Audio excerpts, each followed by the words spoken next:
Okay, hi guys. So I finally got around to doing what I said I was going to do in one of my previous videos, and I've bought a new fork for the Voodoo. And I thought I'd just do a unboxing video.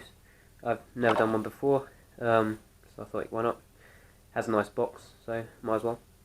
So this should be the Rockshox 30 Gold TK air sprung, 26-inch, so on and so on. Another thing I'm going to do is I'm going to weigh it, because I really bought this fork for the weight, because I want something a bit lighter than the Radon coil fork, which, if you're wondering, weighs 2.5 kilos. It's a heavy thing. So I'm going to weigh it as well. Okay, so something I did notice, however, from opening is that unfortunately there is a bit of damage in the box. I guess that's the disc brake mount has punched its way through the bottom of the box. Not too worried, to be honest. They're pretty strong things. But we'll just have a look at the damage when it's opened. Okay. Some paperwork, a receipt, I do believe, and the lovely fork. So I'm just gonna check the damage on this. First impressions are that it's pretty lightweight. I mean, weighs next to nothing.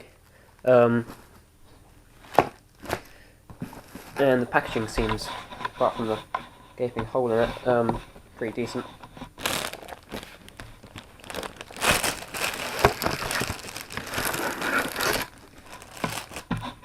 And yeah, that looks fine. Nothing to worry about. Okay, so on first inspections, everything looks all pretty good and healthy. Don't want to open it until everything does look cool, so that there's no problems with sending it back and stuff, etc. So this is the 1 to 1 and 1/8 inch tubey thing, whatever it's called. Go for technical names here. It's got 100mm travel. It should weigh around 1.6 kilos. If they're correct in that.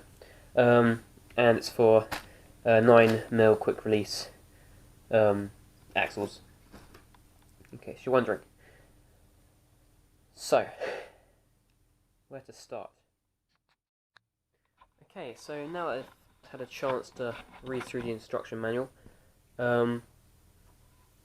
everything seems in order. So what you get in the box, basically you get the fork, you get the instruction manual, you get the pump to add air to the air suspension.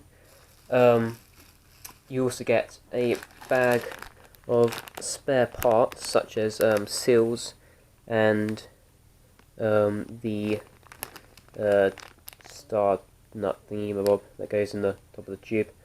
And you get a nice little sticker, because everybody likes stickers. And a random cable tie, which I haven't quite worked out what that's for yet. So, going over the fork now.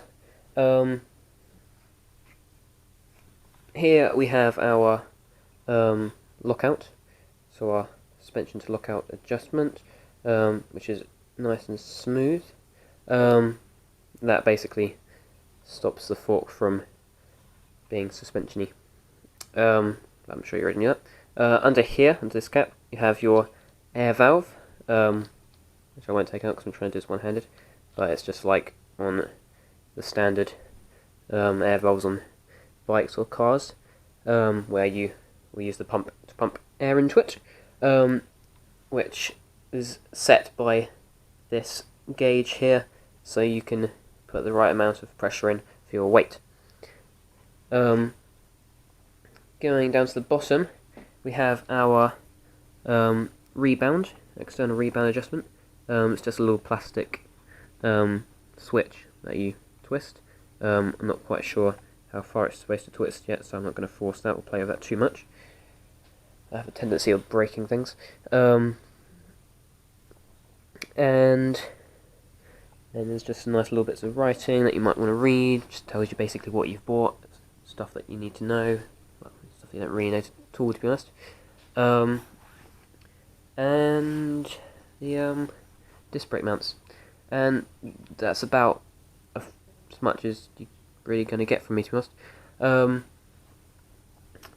yeah, I'm going to weigh it now, tell you if it actually does weigh the advertised 1.66 kilos. Okay, so I've put it on the scales were zeroed, and it has come in at 1.683, which, to be honest, is pretty darn close. It could just be the scales rough. So I'll give it to them, and plus there's a big lump of plastic there, which is probably why, actually. So yeah, it's pretty light. So everything seems to be in order. All I've got to do now is install it on my bike, and then I'll probably give a more detailed review once I've had a chance to actually try it out and see if it all works.